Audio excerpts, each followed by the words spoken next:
First ఏమో పాజిటివ్గా ఉండింది.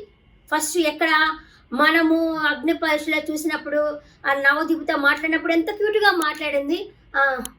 బాగున్నారు అనుకుంటా, మనిద్దరం శ్రీముఖతోటి మనిద్దరం కలిసి రీల్స్ చేద్దాం అనుకుంటా ఎంత క్యూట్గా ఎంత ముద్దుగా మాట్లాడింది. వాయిస్ ప్రాబ్లం కాదు.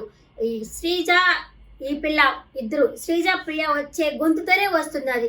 ఎందుకంటే ఇద్దరు ఒకే మాట. శ్రీజ ఎలా బిహేవ్ చేస్తుందో ప్రియా కూడా అలాగే బిహేవ్ చేస్తుంది. తనకంటూ ఒక స్టామినా లేదు, తనకంటూ ఒక మైండ్ సెట్ లేదు.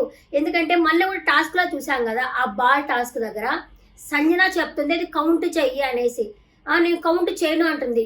ఆ తర్వాత ఇద్దరిని తీసేస్తాను, నువ్వు తీసేసావు ఇద్దరిని అంటే అటుపక్క అమ్మాయి ఎవరు శ్రీజ ఉండి ఇద్దరిని నువ్వు ఎలా తీస్తావు, ఒక్కరినే తీయాలంటే సరే ఒక్కరిని తీస్తా అంటుంది. అంటే తనకంటూ ఒక స్టాండ్ లేదు. శ్రీజ ఏం చెప్తే అదే చేస్తూ ఉంది. తను అసలు మర్చిపోయింది, తన స్టాండ్ తీసుకోవాలని మర్చిపోయింది.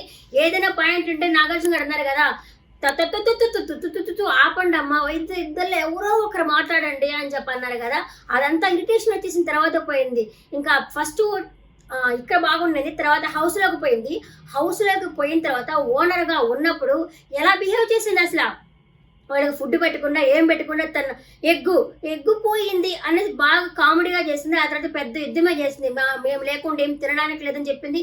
అలాగే భరణిగా నామినేషన్ చేసినప్పుడు నా పేరెందుకు అని పెద్దగా అరిచింది. పక్కన శ్రీజ కూడా కాముండువే అని చెప్పినా కూడా వినకుండా అది టోను ఆ ఇద్దరు కలిసి అరిచేసింది.